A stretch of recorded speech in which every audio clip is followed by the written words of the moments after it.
Hello children, welcome to my channel. Today we are going to start chapter number 6, that is geometry. So let's start. Our question number 1 is, which of the following shapes is missing in the given figure? Which of the following shapes is missing in the given figure? Means यहाँ जो figure दी हुई है इसमें इन चारों में से कौन सा शेप मिसिंग है? तो देखिए हम चेक करते हैं। ट्रायंगल तो है यहाँ, ये रहे। देन रेक्टेंगल भी है। देन स्क्वायर भी है। देन सर्किल इसमें कोई भी नहीं है। It means option C is the answer. Question 2, how many corners does the given figure have? जो फिगर दी है इसमें कितने कॉर्नर्स हैं? So let's count 1, 2, 3, 4, 5, 6, 7, 8, 9, 10, 11, 12. So option D is the answer. Question number 3. The number of straight lines required to draw the given figure is. यहाँ जो figure दी हुई है उसको ड्रॉ करने के लिए कितनी स्ट्रेट लाइंस की ज़रूरत होगी? So देखते हैं। 1, 2, 3, 4, 5, 6, 7, 8, 9, 10, 11, 12, 13, 14. So option D is the answer. 14 straight lines are required. Question number 4. This is a cube. How many of these cubes are needed to make the given figure shown? एक ये cube है। इस figure को बनाने के लिए कितने cubes की ज़रूरत होगी? Let's count. 1, 2, 3, 4, 5, 6, 7, 8, 9, 10, 11, 12. 12 cubes we needed. So let's see the options. 19, 18, 12. Okay. So option C is the answer. Which of the following have not any curved face? इनमें से कौन सी जो चीज़ें हैं ऐसी हैं जिसमें कर्व फेस नहीं है? So cylinder, cone. Yes, option D is the answer. इसमें कोई भी कर्व फेस नहीं है। Now question number 6, find the total length of boundary of the given figure. ये जो फिगर दी हुई है इसकी बाउंड्री की टोटल लेंथ हमें फाइंड आउट करनी है। तो इसके लिए हम क्या करेंगे? जो भी साइड्स हमें दी हैं और उनकी जो लेंथ दी है उन सबको हम ऐड करेंगे। तो 5 + 5 + 8 13। ओके, अब आगे देखते हैं। और ये जो छोटी छोटी हैं, 1 + 2 + 2 5, 5 + 2 7, 7 + 3 10, 10 + 2 12, +1 13, +2 15, and +1 16.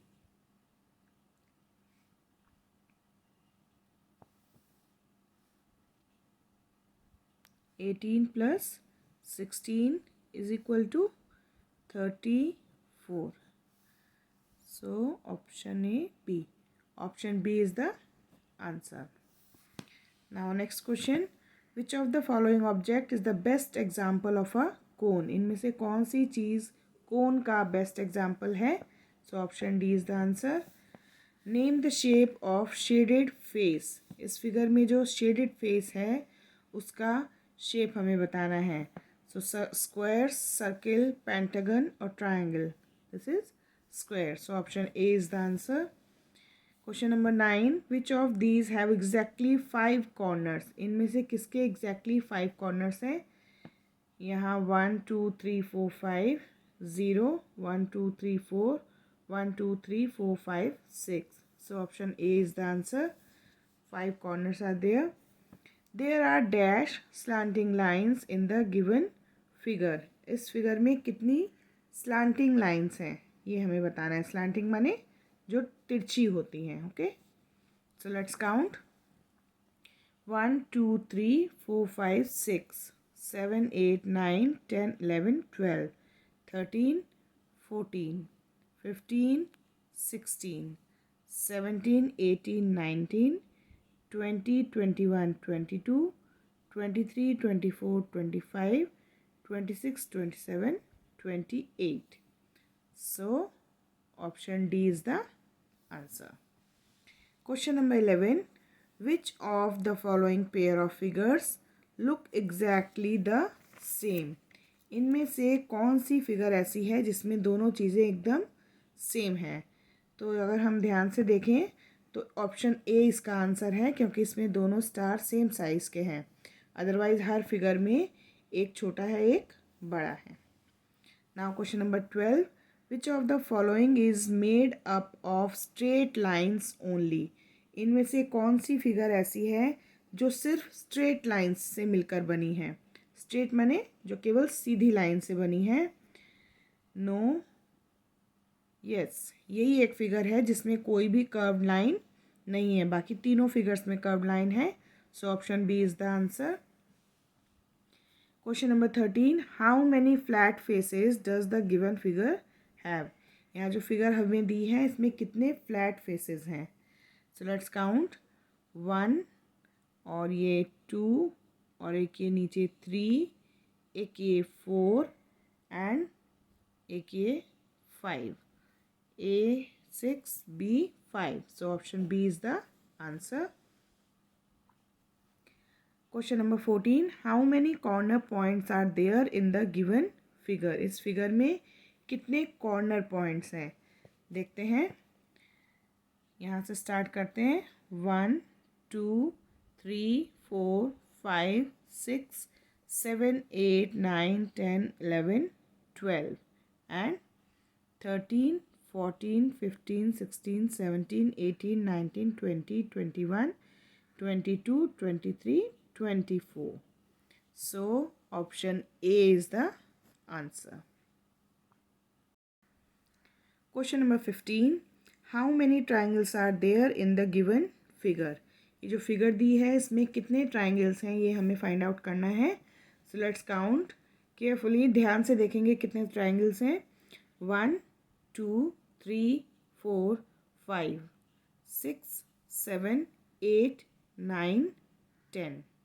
ओके, अब इसके बाद और भी ट्राइंगल्स हैं, उनको कैसे ध्यान से देखेंगे. 10 हो गए, 11 12 and this one is 13 and this one is 14.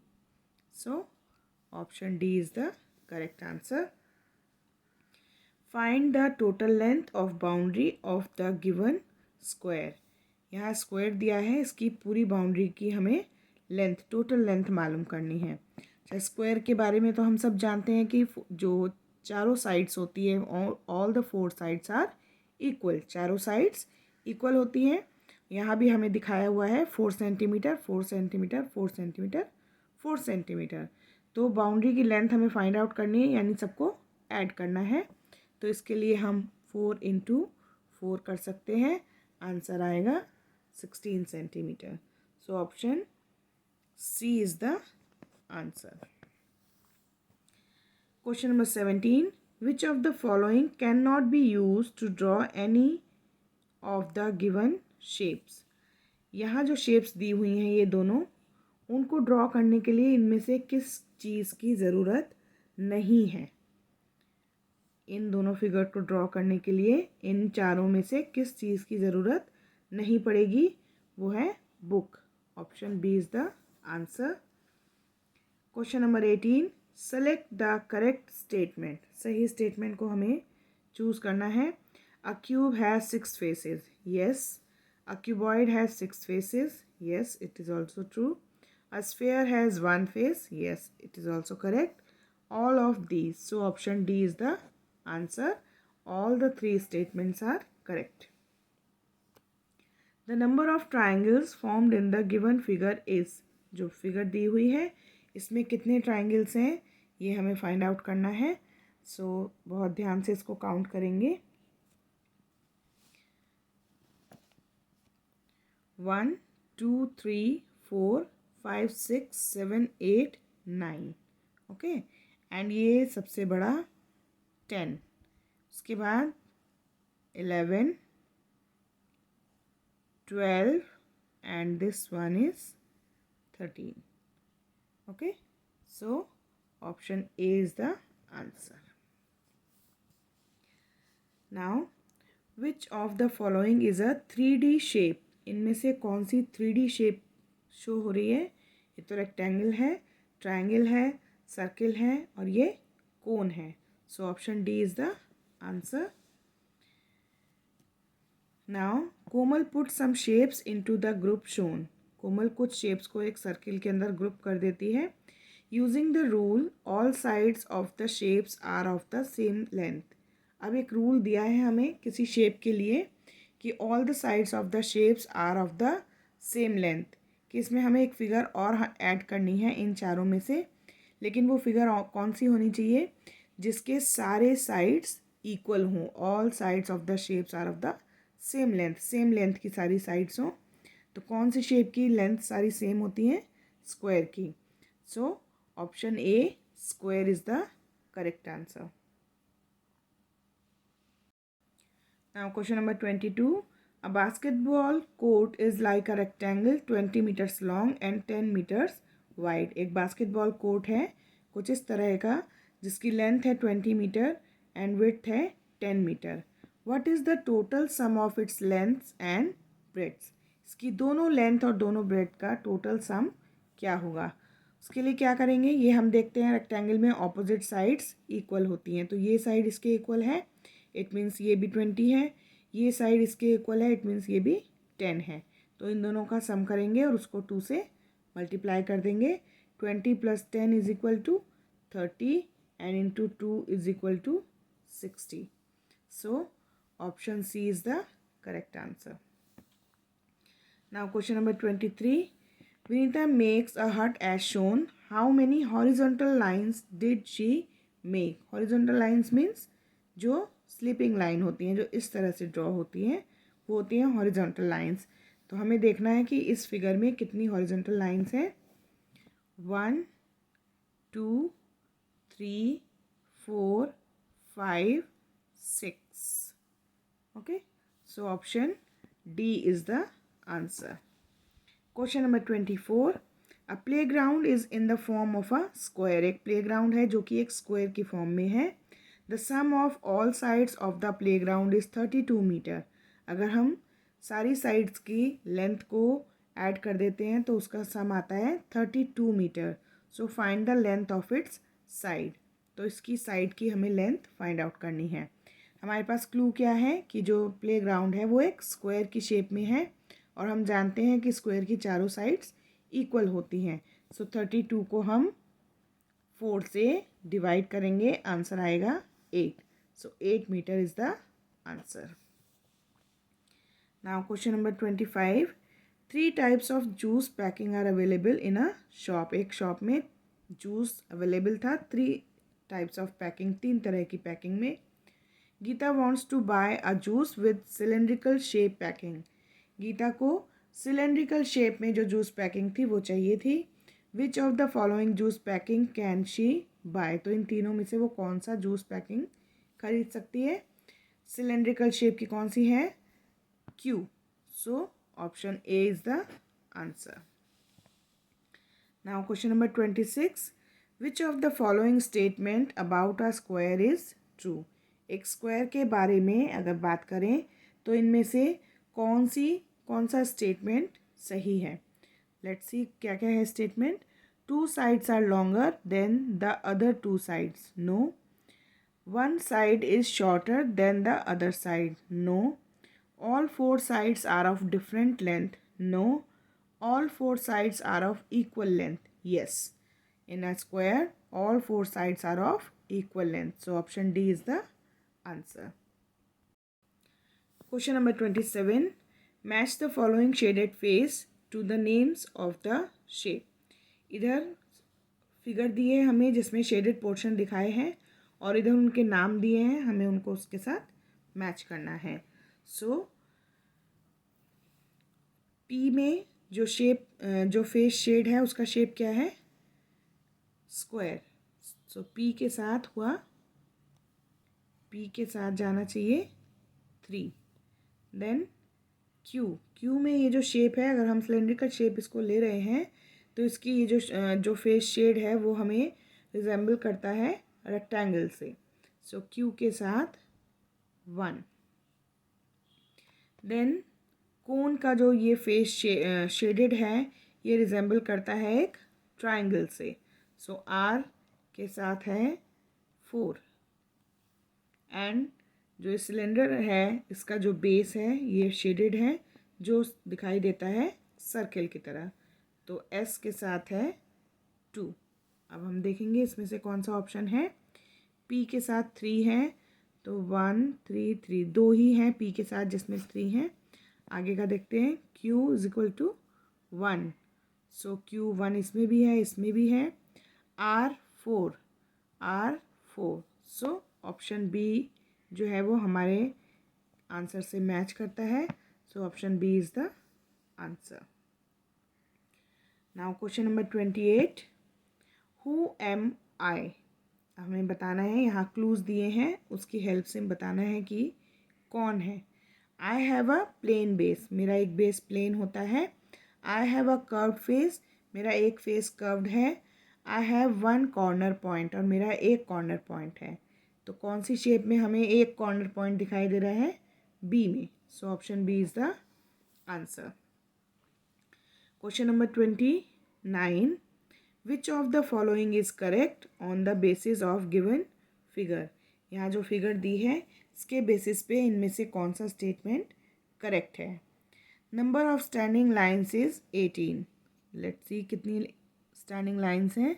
1 2 3 4 5 6 7 8 9 10 11 12 13 14 standing lines हैं, तो ये तो रॉन्ग हो गया। Number of sleeping lines is equal to 12। Sleeping lines देखते हैं, 1 2 3 4 5 6 7 8 9 10 11 12। यस, तो option be the answer. Now last question, the given figure is made up of 4 squares, find the length of each side of square W। जो ये figure है ये 4 square से मिलकर बनी है। इसमें से जो ये दोनों फिगर हैं, ये दोनों बॉक्सेस हैं, इनकी वन साइड है 6 सेंटीमीटर, इसकी वन साइड है 8 सेंटीमीटर। तो इसकी एक साइड कितना होगा ये हमें फाइंड आउट करना है। ठीक है, तो इसको हम लोग नोटबुक में करते हैं।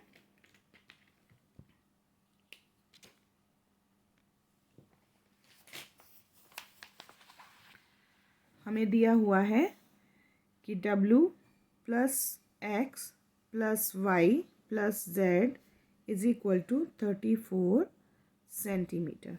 सो length of Y is equal to length of Z is equal to 6 centimetre and length of X is equal to 8 centimeter.